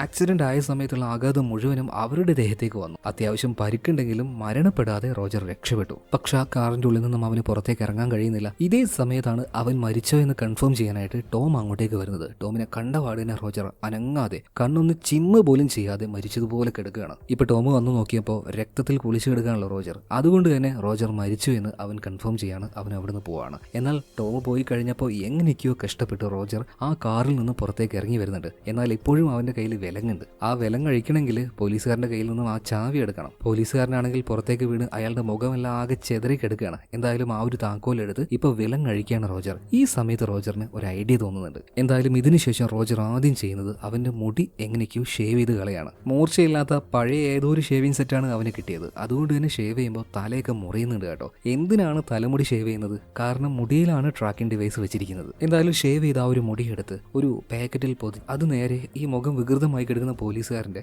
ബോഡിയിൽ കൊണ്ടുവന്ന് വെക്കുകയാണ്. മാത്രമല്ല ഇതിനുശേഷം ഇയാളുടെ ഡ്രസ്സ് മുഴുവനായിട്ട് ഊരിയെടുത്ത് പകരം ഏത് ഡ്രസ്സാണോ ഇപ്പൊ റോജർ ഇട്ടിരിക്കുന്നത് ആ ഡ്രസ്സ് നേരെ ഇയാൾക്ക് ഇട്ട് കൊടുക്കണം. അതായത് ആ ഒരു പോലീസുകാരന്. എന്നിട്ട് അയാളുടെ കൈവിരലുകൾ മുഴുവനായിട്ട് മാറ്റിച്ച് ചതച്ച് കളയാണ്. അതായത് പ്രത്യക്ഷത്തിൽ ഒരാൾ വേഗം വന്ന് നോക്കുമ്പോൾ ഈ മരിച്ചു കിടക്കുന്നത് റോജർ ആണെന്ന് തെറ്റിദ്ധരിക്കാൻ വേണ്ടിയിട്ടാണ് അവൻ ഇങ്ങനെയൊക്കെ ചെയ്തത്. എന്തായാലും പോലീസുകാരന്റെ ഡ്രസ്സ് എടുത്ത് അവനും ധരിക്കുന്നുണ്ട്. ദൃശ്യം സിനിമയിൽ ലാലേട്ടനെ കുറിച്ച് പറയുന്നത് പോലെ ഇവനൊരു ക്ലാസിക്കൽ ക്രിമിനലാണ്. ഏതൊരു ഹാർഡ് സിറ്റുവേഷനിലും അവന് രക്ഷപ്പെടാനുള്ള വഴികൾ അവൻ കണ്ടെത്തുന്നതാണ്ടോ. എന്തായാലും രക്ഷപ്പെട്ട് പുറത്തേക്ക് വന്ന അവൻ ആദ്യം തന്നെ ഒരു പബ്ലിക് ടെലിഫോൺ ബൂത്തിൽ നിന്നും ഡയനെ വിളിക്കുന്നുണ്ട്. അവൾ സംസാരിക്കുന്നുണ്ട്. പക്ഷേ അവളോട് സംസാരിക്കാനായിട്ട് റോജറിന് പറ്റുന്നില്ല. അതുകൊണ്ട് തന്നെ അവൻ ഫോൺ കെട്ടുകയാണ്. കാരണം എന്താണ്? അവളെ ചതിക്കാന്ന് റോജറിന് മനസ്സിലായി. ഇനിയും അവൾ എന്തിനു വിളിക്കണം? ഈ അവസ്ഥയിൽ ഡയന അടുത്തേക്ക് പോകണ്ട എന്ന് കരുതിയിട്ട് റോജർ നേരെ പോകുന്നത് അവന് ഒരു പെൺകുട്ടിയുമായിട്ട് വേറൊരു റിലേഷൻ ഉണ്ടായത് ലോട്ടിന്റെ വീട്ടിലേക്കാണ് അവൻ പോകുന്നത്. അവന്റെ ഈ ഒരു അവസ്ഥ കണ്ടപ്പോൾ ലോട്ട് ആകെ ഞെട്ടിപ്പോവാണ്. റോജറെ നിനക്ക് എന്താ പറ്റിയത്? ആരാണ് നിന്നോട് ഇങ്ങനെയൊക്കെ ചെയ്തതെന്ന് ചോദിച്ചപ്പോൾ റോജർ പറയണേ ഇപ്പൊ ഒന്നും പറയാൻ നേരമില്ല. എനിക്ക് ഭയങ്കരമായിട്ട് ക്ഷീണാവുന്നുണ്ട്. കുടിക്കാൻ കുറച്ച് വെള്ളവും അതുപോലെ തന്നെ ഒരു കത്രികയും കൊണ്ടുപോവാ. എനിക്ക് മുറിയെല്ലാം ഒന്ന് വെച്ച് കെട്ടണം എന്ന് പറയാണ്. ആ ശരി എന്ന് പറഞ്ഞിട്ട് വേഗം തന്നെ ലോട്ട് നേരെ കിച്ചണിലേക്ക് പോവാണ്. എന്നാൽ കിച്ചണിലേക്ക് പോയി അവള് വേഗം വരേണ്ടതാണ്. പക്ഷെ വേഗം വരുന്നില്ല. അതുകൊണ്ട് തന്നെ റോജർ കത്രിക എടുക്കാന്ന് കരുതിയിട്ട് നേരെ കിച്ചണിലേക്ക് പോയിട്ട് കത്രിക എടുത്തപ്പോൾ അവിടെ ഒരു പേന കാണുകയാണ്. ആ പേനയുടെ പുറത്ത് ഹോട്ടെ എന്ന് എഴുതിയിട്ടുണ്ട്. അവനാകെ ഞെട്ടിപ്പോയി. കാരണം ഇതുപോലൊരു പേന ടോമിന്റെ കയ്യിൽ അവൻ കണ്ടിട്ടുണ്ടായിരുന്നു. ഇതേ സമയം തന്നെ അപ്പുറത്തെ റൂമിൽ നിന്നും ഫോണിൽ അവൾ എന്തോ ടൈപ്പ് ചെയ്യുന്നത് റോജർ കണ്ടു. വേഗം അങ്ങോട്ടേക്ക് ചെന്ന് അവളുടെ കയ്യിൽ നിന്ന് ആ ഒരു ഫോൺ അവൻ മേടിക്കുകയാണ്. അപ്പൊ അതിൽ അവൾ ടൈപ്പ് ചെയ്തിരിക്കുന്നത് റോജർ ഇപ്പോഴും ജീവനോടെയുണ്ട്, എന്റെ അപ്പാർട്ട്മെന്റിലാണുള്ളത്, എത്രയും പെട്ടെന്ന് ഇങ്ങോട്ടേക്ക് വരണമെന്ന്. എന്നാൽ ആ മെസ്സേജ് സെൻഡ് ആയിട്ടില്ല. ശരിയും അവിടെ വെച്ച് റോജർ ആകെ ഞെട്ടിപ്പോവാണ്. അതായത് അവന് ചതിച്ചത് മറ്റാരുമല്ല ലോട്ട് തന്നെയാണ്. അവൾ അപ്പം തന്നെ ദേഷ്യം കൊണ്ട് അവൻ അടിച്ച് വീഴ്ത്തുന്നുണ്ട്. എന്നിട്ട് അവളോട് ചോദിക്കുന്നുണ്ട്, നീയും ആ ഒരു ടോമും എല്ലാവരും ഒരു ടീമല്ലടി, എന്തിനാടി എന്നോട് ഇങ്ങനെയൊക്കെ ചെയ്യുന്നത്? ഒരു ജോലി കിട്ടാത്തതിന്റെ പേരിലാണോ?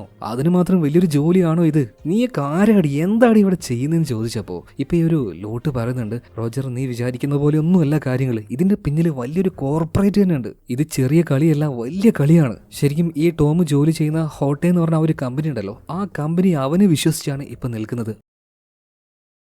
അവർക്ക് വലിയൊരു പദ്ധതിയുണ്ട്. എന്നെ ഒന്നും ചെയ്യരുത്, ഒന്നും ചെയ്യാതിരുന്നാൽ ഞാൻ എല്ലാം പറയാന്ന് പറയണം. അങ്ങനെ റോജർ കൂളാവുകയാണ്. പറ, എന്താണ് ശരിക്കും അവരുടെ പദ്ധതി? ഇപ്പോൾ ലോട്ട് ആ കാര്യങ്ങളൊക്കെ പറഞ്ഞു കൊടുക്കുകയാണ്. അതായത് ഈ ടോം ഗ്ലാസ് ഇപ്പോഴും ജോലി ചെയ്യുന്നത് ഹോട്ടെ എന്ന് പറഞ്ഞ ആ ഒരു കമ്പനിയിൽ തന്നെയാണ്. അവൻ കണ്ടുപിടിച്ച ആ ഒരു ടെക്നോളജി അത് അടിപൊളിയാണ്, വളരെയധികം എക്സ്പെൻസീവ് ആണ്. എന്നാൽ ഈ സമയത്താണ് ഇവിടെ നോർവേയിൽ പാത്ത് ഫൈൻഡർ എന്ന കമ്പനി വന്നത്. ശരിക്കും അവരുടെ കമ്പനിക്ക് അത് വലിയ അടിയായി. അവരുടെ ടെക്നോളജി നല്ലതാണെങ്കിലും അത് അധികം എക്സ്പെൻസീവ് ആയതുകൊണ്ട് തന്നെ ആരും അത് മേടിക്കാതെയായി. സാമ്പത്തികമായിട്ട് അവരാകെ തകരാൻ പോവുകയാണ്. സോ ആ സമയത്താണ് അവരൊരു പദ്ധതി ഉണ്ടാക്കിയത്. അവരുടെ ആളായിട്ടുള്ള ടോമിനെ പാത്ത് ഫൈൻഡർ എന്ന് പറഞ്ഞ ഈ കമ്പനിയിലേക്ക് കയറ്റണം. എന്നിട്ട് ഈ രണ്ട് കമ്പനിയും ഒന്നാക്കി ഹോട്ടെ എന്ന് പറഞ്ഞ ആ കമ്പനിക്ക് പൂർണ്ണമായിട്ടും പാത്ത് ഫൈൻഡർ കമ്പനിയെ വിഴുങ്ങണം. അതിനാണ് ശരിക്കും ടോമിനെ ഇവിടുത്തെ CEO ആയിട്ട് അവർ ഇങ്ങോട്ടേക്ക് അയച്ചിരിക്കുന്നത്. മാത്രമല്ല പാത്ത് ഫൈൻഡർ കമ്പനിയുടെ CEO ആ പൊസിഷനിലേക്കുള്ള ആളെ ഹയർ ചെയ്യുന്നത് നീയാണെന്ന് മനസ്സിലാക്കിയിട്ട് നീയുമായിട്ട് അവനെ എങ്ങനെയെങ്കിലും അടുപ്പിക്കണം. അതിനു വേണ്ടിയിട്ടാണ് എന്നെ അവരയച്ചത്. ഞാൻ അന്ന് നിന്നോട് പറഞ്ഞില്ലേ എന്റെ വീട്ടുകാരൊക്കെ വന്നിട്ടുണ്ട്, നമുക്ക് അവരെ പോയി കാണാന്ന്. സത്യം പറഞ്ഞാൽ അത് ടോമിനെ കാണാൻ വേണ്ടി ഒരു മീറ്റിംഗ് ഞാൻ അറേഞ്ച് ചെയ്യായിരുന്നു. പക്ഷെ അന്ന് നീ അത് വിസമ്മതിച്ചു. അതുകൊണ്ട് തന്നെ ടോം മറ്റൊരു പദ്ധതി ഉണ്ടാക്കി. നിന്റെ ഭാര്യ ഡയാന ഉണ്ടല്ലോ, അവളുമായിട്ട് അടുക്കാൻ ശ്രമിച്ചു. അപ്പൊ അവളുമായിട്ടുള്ള സൗഹൃദത്തില് ടോം ആ രഹസ്യം മനസ്സിലാക്കി. അതായത് നിനക്ക് ഈ വിലപിടിപ്പുള്ള ചിത്രങ്ങൾ അടിച്ചു മാറ്റുന്ന ഒരു ശീലമുണ്ട്. അതുകൊണ്ട് തന്നെ നിന്നെ ട്രാപ്പിലാക്കാൻ വേണ്ടി നല്ലൊരു കിടിലൻ പ്ലാൻ അവൻ ഉണ്ടാക്കിയതാണ്. ജർമ്മനിയിലെ ആ ഒറിജിനൽ ചിത്രം അവന്റെ വീട്ടിലുണ്ടെന്ന് പറഞ്ഞില്ലേ, അവന്റെ മുത്തശ്ശി വഴി കിട്ടിയതാന്ന് പറയുന്നില്ലേ, അത് വെറും അവന്റെ ഒരു നുണ മാത്രമായിരുന്നു. അവൻ ആ നുണ ഡയാനോട് പറയും, ഡയാന അത് നിന്നോട് പറയും. പിന്നീട് ആ ചിത്രം നിനക്ക് കൈക്കലാക്കാൻ വേണ്ടി ഈ ടോമുമായിട്ട് നീ നല്ല രീതിയിൽ ചങ്ങാത്തം കൂടുമെന്ന് ടോമിന് അറിയാം. അതുവഴി പാത്ത് ഫൈൻഡർ കമ്പനിയിൽ ആ പൊസിഷൻ അവന് കിട്ടുമെന്നും അവന് മനസ്സിലായി. അപ്പൊ അതിനുവേണ്ടി അവൻ ഒരുക്കിയൊരു കെണിയാണിത്. പക്ഷേ ഒരബദ്ധം അവന് പറ്റിപ്പോയി. നിന്റെ ഭാര്യയുമായിട്ട് ഒരു അവിഹിത ബന്ധം അവനുണ്ടായി. അത് നീ കണ്ടുപിടിച്ചു. അതിന്റെ ദേഷ്യത്തിൽ നീ ആ ഒരു ജോലി അവന് കിട്ടാത്ത രീതിയിലാക്കി. അപ്പൊ അതിന്റെ പേരിലാണ് ടോം നിന്നെ കൊല്ലാൻ നോക്കുന്നത്. നീ മരിച്ചു കഴിഞ്ഞാൽ മറ്റൊരാൾ വരും. അപ്പൊ അയാളെ സ്വാധീനിച്ച് പാത്ത് ഫൈൻഡർ കമ്പനിയിൽ അവൻ കയറി പറ്റും. പിന്നീട് ആ കമ്പനിയെ കഴിഞ്ഞ് ഉടലോടെ അവൻ വിഴുങ്ങിക്കളയും. പിന്നീട് ഈ വേൾഡിൽ ഇതുപോലെയുള്ള GPS ട്രാക്കിംഗ് ഡിവൈസ് ഉണ്ടാക്കുന്ന ഒരേ ഒരു കമ്പനി അവരുടേതായിരിക്കും. അവർക്ക് ലോക മാർക്കറ്റിൽ ഒരു മോണോപോളി ഉണ്ടാക്കാൻ കഴിയും. ആയിരക്കണക്കിന് കോടി രൂപ അതിലൂടെ ഇവർക്ക് സമ്പാദിക്കാനും കഴിയും. ഞാനും അതുപോലെ തന്നെ നിന്റെ ഭാര്യയും ഇതിലെല്ലാം പെട്ടുപോയതാണ്, അവന്റെ കരുക്കളായി മാറിയതാണ്. ദയവ് ചെയ്ത് എന്നെ നീ ഒന്നും ചെയ്യരുത്, എന്നെ എങ്ങനെയെങ്കിലും അവന്റെ കയ്യിൽ നിന്ന് നീ ഒന്ന് രക്ഷപ്പെടുത്തി തരുമെന്നൊക്കെ അവളിങ്ങനെ അപേക്ഷിച്ച് ചോദിക്കുകയാണ്. എന്നാൽ അവളുടെ ഈ ഒരു അവസ്ഥ കണ്ട് റോജറിന് പാവം തോന്നുകയാണ്. പിന്നീട് അവൻ അവിടുന്ന് പോകാൻ നിൽക്കുമ്പോൾ ലോട്ട് അവളുടെ യഥാർത്ഥ സ്വഭാവം കാണിക്കുകയാണ്. അവിടെ ഉണ്ടായിരുന്ന ഒരു കത്രി എടുത്ത് അവൾ ചാടി വീഴുകയാണ്. പിന്നീട് റോജറിനെ കൊല്ലാൻ നോക്കുകയാണ്. പരമാവധി റോജർ അതിനെ പ്രിവെന്റ് ചെയ്യാൻ നോക്കുന്നുണ്ട്. ഇവളുടെ ഒരു ഫൈറ്റ് കണ്ടാൽ അറിയാം അവളൊരു പ്രൊഫഷണൽ ഫൈറ്ററാണ്. എന്തായാലും ഇതിനിടയിൽ അവളുടെ കയ്യിൽ നിന്ന് രക്ഷപ്പെടാനായിട്ട് റോജർ ഒരു കാര്യം ചെയ്തു. കയ്യിലുണ്ടായിരുന്ന ഗണ്ണ് വെച്ച് അവളെ ഷൂട്ട് ചെയ്യാണ്, അവളെ കൊന്നു കളയുന്നുണ്ട്. ഈ ഗണ്ണ് ഏതാണെന്ന് ശരിക്കും നിങ്ങൾ മനസ്സിലാക്കണം കേട്ടോ. അതായത് മരിച്ചുപോയ ആ ഒരു പോലീസുകാരനുണ്ടല്ലോ, അയാളുടെ ഡ്രസ്സ് എടുത്തപ്പോൾ അതിൽ നിന്നും എടുത്തതാണ് ഈ ഒരു ഗണ്ണ്. അതുപോലെ തന്നെ ആ ഒരു ട്രാക്കിംഗ് ഡിവൈസ് ഇവന്റെ തലയിൽ പുരട്ടി കൊടുത്തത് ആരാണെന്ന് മനസ്സിലായോ? ഈ ലോട്ട് തന്നെ. അത് എപ്പോഴാണെന്ന് മനസ്സിലായോ? ടോമിനോട് നിനക്ക് ഈ ജോലിയൊന്നും കിട്ടില്ല എന്ന് പറഞ്ഞിട്ട് കമ്പനിയുടെ പുറത്തേക്ക് ഇറങ്ങിയപ്പോൾ അവന്റെ കാറിലേക്ക് ലോട്ട് വന്ന് കയറിയില്ലേ? എന്നിട്ട് അവിടെ വെച്ച് ഭയങ്കര റൊമാൻറ്റിക് ഒക്കെ ആയിട്ട് അവന്റെ മുടിയിൽ തലോടിയിട്ട് അവനെ കിസ് ചെയ്യാൻ നോക്കിയില്ലേ? ആ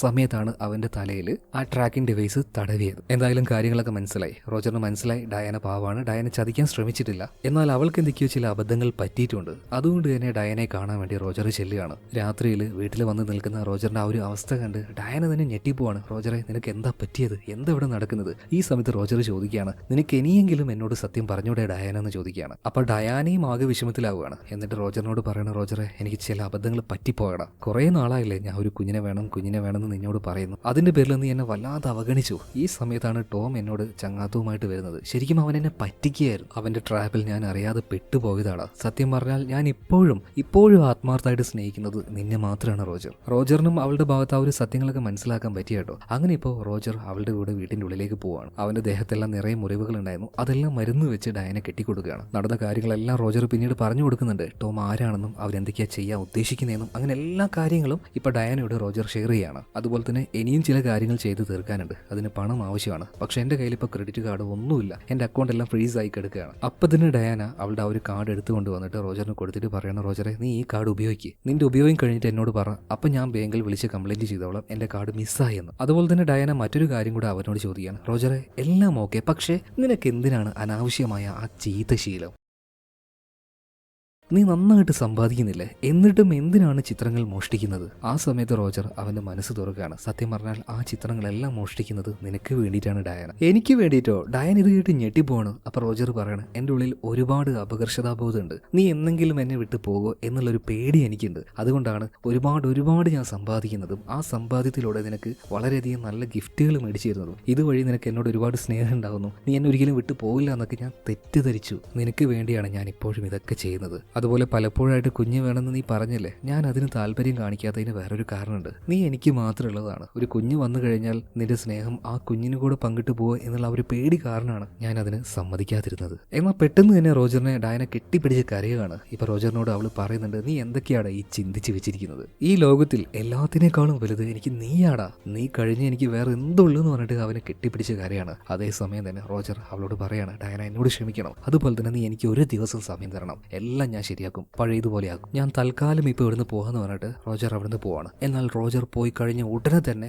ഈ ഡയാന ടോമിന് മെസ്സേജ് അയക്കുന്നുണ്ട്, എനിക്ക് നിന്നെ ഒന്ന് നേരിട്ട് കാണണമെന്ന് പറയാണ്. അതായത് റോജർ വിശ്വസിക്കുന്നത് പോലെ അത്ര നല്ല ആളൊന്നുമല്ല ഈ ഡയാന. ഡയാനയും അവനെ ചതിക്കുകയായിരുന്നു. ഇതേ സമയത്ത് തന്നെ ടോം ആണെങ്കിൽ പാത്ത് ഫൈൻഡർ ഒരു കമ്പനി ഉണ്ടല്ലോ, അവിടെ പോയിട്ട് അവസാനത്തെ ആ ഒരു ഇന്റർവ്യൂ കഴിഞ്ഞിരിക്കുകയാണ്. അധികം വൈകാതെ ആ കമ്പനിയുടെ CEO ആ പൊസിഷനിലേക്ക് അവൻ എത്തും. എന്നാൽ ഇതേ സമയം തന്നെ റോജർ നേരെ ഹോസ്പിറ്റലിലേക്കാണ് ചെല്ലുന്നത്. അവിടെ ഒരു പോലീസുകാരന്റെ ഡെഡ് ബോഡി ഉണ്ടല്ലോ. എന്നാൽ എല്ലാവരും വിചാരിച്ചിരിക്കുന്നത് അത് റോജറിന്റെ ഡെഡ് ബോഡി ആണെന്നാണ്. എന്തായാലും ആ ബോഡിയിൽ അവൻ വെച്ച ആ ഒരു മുടിയും കാര്യങ്ങളൊക്കെ ഉണ്ടല്ലോ, അത് മുഴുവനായിട്ടും അവനെടുത്ത് വേഗം തന്നെ എങ്ങോട്ടോ പോവാണ്. ഇതേ സമയം തന്നെ ടോമിനെ കാണാനായിട്ട് വളരെ സീക്രട്ട് ആയിട്ട് ഡയാന പോയിട്ടുണ്ട്. അവർക്കിടയിൽ വേറെ എന്തൊക്കെയോ ഇടപാടുണ്ട് എന്നാണ് എനിക്ക് തോന്നുന്നത്. എന്തായാലും മറ്റൊരു ഭാഗത്ത് റോജർ അവന്റെ മുടിയുമായിട്ട് ഇപ്പൊ നേരെ പോയിരിക്കുന്നത് അവന്റെ കൂട്ടുകാരൻ ഓവന്റെ വീട്ടിലേക്കാണ്. മാത്രമല്ല അവിടെ വന്ന സമയത്ത് അവന്റെ ഫിംഗർ പ്രിന്റും കാര്യങ്ങളൊക്കെ പല സ്ഥലത്തും ആയിട്ടുണ്ടാവുമല്ലോ. അപ്പൊ അതെല്ലാം മായ്ക്കാൻ ശ്രമിച്ചുകൊണ്ടിരിക്കുകയാണ്. പെട്ടെന്നാണ് ഒരു ഗണ്ണുമായിട്ട് ടോം നേരെ അങ്ങോട്ടേക്ക് വരുന്നത്. റോജർ ഇവിടെയുള്ള കാര്യം അവൻ എങ്ങനെയാണ് അറിഞ്ഞു വീണ്ടും റോജർ ചതിക്കപ്പെട്ടു. എന്നാൽ ടോമിനെ ഇത്തവണ കണ്ടപ്പോൾ റോജർ ഭയപ്പെടുന്നില്ല. റോജർ പറയുന്നത് എനിക്കറിയാം ടോമേ, നീ ഇങ്ങോട്ടേക്ക് വരുമെന്ന്. ഇപ്പൊ ടോം പറയണ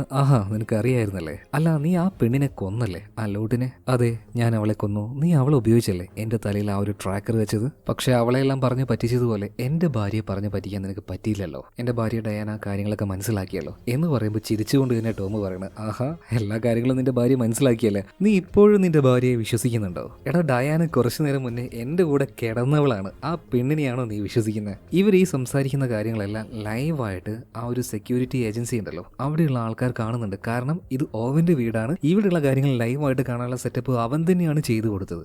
എന്തിന്? ഓവൻ ഇവിടെ പെൺകുട്ടികളുമായിട്ട് വരും, അനാവശ്യമായി ചില പരിപാടികൾ ചെയ്യും. ഇത് ലൈവായിട്ട് കാണുന്ന കുറച്ച് ഭ്രാന്തന്മാർ അവിടെ ഉണ്ട്, അവരെ മുതലെടുക്കലായിരുന്നു ഓവന്റെ ആ ഒരു പരിപാടി. എന്തായാലും ഇപ്പൊ അവര് ലൈവായിട്ട് തന്നെ ഈ ഓവന്റെ വീട്ടിൽ നടക്കുന്ന കാര്യങ്ങൾ കാണുന്നുണ്ട്. അതായത് ഗണ്ണുമായിട്ട് നിൽക്കുന്ന ടോം അവൻ എന്തൊക്കെയോ അവിടെ ചെയ്യാണ്. പക്ഷേ റോജറിനെ ഇവർ കാണുന്നില്ല. കാരണം ക്യാമറയുടെ മുന്നിൽ പെടാതെയാണ് റോജർ ഇരിക്കുന്നത്. റോജറിന് നന്നായിട്ട് അറിയാം ആ ക്യാമറ അവിടെ ഉള്ള കാര്യം. പക്ഷേ ടോമിന് അതറിയില്ലല്ലോ. ടോം ഇപ്പോൾ അധികം നേരമൊന്നും എനിക്ക് സംസാരിക്കാൻ നേരമില്ല, എന്തായാലും പോയി ചാവടാന്ന് പറഞ്ഞിട്ട് കയ്യിലിടുന്ന ഗണ്ണെടുത്ത് ഇപ്പൊ റോജറിന് നേരെ ഷൂട്ട് ചെയ്യാണ്. എന്നാൽ ഷൂട്ട് ചെയ്യുമ്പോൾ ശബ്ദം വരികയല്ലാതെ അതിൽ നിന്നും ബുള്ളറ്റ് പുറത്തേക്ക് വരുന്നില്ല. ടോം ആകെ ഞെട്ടിപ്പോയി. അടുത്ത നിമിഷം തന്നെ റോജർ അവിടെ ഉണ്ടായിരുന്ന ഓവന്റെ ആ ഒരു മിഷൻ ഗൺ ഉപയോഗിച്ച് ടോമിനെ വെടിവെച്ചിടുകയാണ്. വെടിയേറ്റ് നിലത്ത് വീണ് ടോമിനെ നോക്കിയിട്ട് റോജർ പറയണേ ഇപ്പോഴും നിനക്ക് കാര്യം മനസ്സിലായില്ല? എടാ ഇന്ന് അവസാനമായിട്ട് ഡയാന നിന്റെ അടുത്തേക്ക് വന്നത് അത് ഞാൻ പറഞ്ഞിട്ട് തന്നെയാണ്. എനിക്ക് ഉറപ്പായിരുന്നു നീ അന്ന് എന്നെ പിടിക്കാൻ വന്നപ്പോൾ ആ ഗാരേജിൽ നിന്ന് എടുത്ത ആ ഒരു ഗണ്ണ് അതെടുത്തായിരിക്കും നീ എന്നെ ഷൂട്ട് ചെയ്യാൻ വരിക എന്നുള്ളത്. കാരണം നീ നിന്റെ ഗണ്ണ് ഉപയോഗിച്ച് എന്തായാലും എന്നെ കൊല്ലില്ലല്ലോ. അപ്പൊ ആ ഒരു ഗണ്ണിലെ ബുള്ളറ്റ് മാറ്റാൻ വേണ്ടിയിട്ട് ഞാൻ ഡയാനെ അങ്ങോട്ടേക്ക് വിട്ടതാണ്. അതായിരുന്നു എന്റെ പ്ലാൻ. കറക്റ്റ് ആയിട്ട് അത് വർക്കായി. പക്ഷെ എങ്ങാനും നീ വേറൊരു ഗണ്ണ ഉപയോഗിച്ചിരുന്നെങ്കിൽ ഞാൻ ഇവിടെ വെച്ച് തീർന്നേനെ. എന്തായാലും കാര്യം നിനക്ക് മനസ്സിലായോ? എന്നാ മോൻ അങ്ങ് പൂർണ്ണമായിട്ടും ചത്തേക്കെന്ന് പറഞ്ഞിട്ട് വീണ്ടും അവന്റെ നെഞ്ചിലേക്കിട്ട് വെച്ച് കൊട്ടുകയാണ്. സ്പോട്ടിൽ തന്നെ ടോം മരിക്കുന്നുണ്ട്. ഇതെല്ലാം ലൈവായിട്ട് ആ സെക്യൂരിറ്റി ഏജൻസിയിലുള്ള ഓവന്റെ കൂട്ടുകാർ കാണുന്നുണ്ട്. എന്തായാലും ടോമിനെ കൊന്നതിനു ശേഷം പിറകിലുണ്ടായിരുന്ന ജനലിലൂടെ പുറത്തേക്ക് ഇറങ്ങിയ റോജർ നേരെ റോഡിലേക്ക് ഓടുകയാണ്. അവിടെ അവനെ കാത്ത് ഡയാന ഉണ്ടായിരുന്നു. അവർ രണ്ടുപേരും വേഗം തന്നെ ഇവിടുന്ന് പോവുകയാണ്. അതായത് ക്ലാസിക് ക്രിമിനലായ റോജറിന്റെ പ്ലാൻ എന്താണെന്ന് നിങ്ങൾക്ക് മനസ്സിലായോ? അതായത് അവൻ ചെയ്തിരിക്കുന്നത് 3 കൊലപാതകങ്ങളാണ്. ഒന്ന് അവന്റെ കൂട്ടുകാരൻ ഓവൻ, അതുപോലെ തന്നെ ആ ഒരു പെണ്ണായിട്ടുള്ള ലോട്ട്, അവസാനം ഈ ഒരു ടോം. അതായത് അവൻ ഈ ചെയ്ത കൊലകൾ ഇതൊന്നും അവന്റെ തലയിൽ വരാതിരിക്കാനുള്ള വ്യക്തമായ കാര്യങ്ങൾ അവൻ ചെയ്തു വെച്ചിട്ടുണ്ട്. അതായത് ലോട്ടിനെ കൊന്നത് ഏത് ഗണ്ണ് ഉപയോഗിച്ചാണ്? ആ പോലീസുകാരന്റെ ഗണ്ണ് ഉപയോഗിച്ചല്ലേ. ആ ഗണ്ണിപ്പോ റോജർ നേരെ കൊണ്ടുവന്ന് വെച്ചിരിക്കുന്നത് അവിടെ മരിച്ചു കിടക്കുന്ന ഓവന്റെ ബോഡിയുടെ അരികിലല്ല അവന്റെ കയ്യിലാണ് വെച്ചിരിക്കുന്നത്. അപ്പൊ പോലീസ് അന്വേഷിക്കുമ്പോൾ അവർക്ക് എന്താ മനസ്സിലാവുക?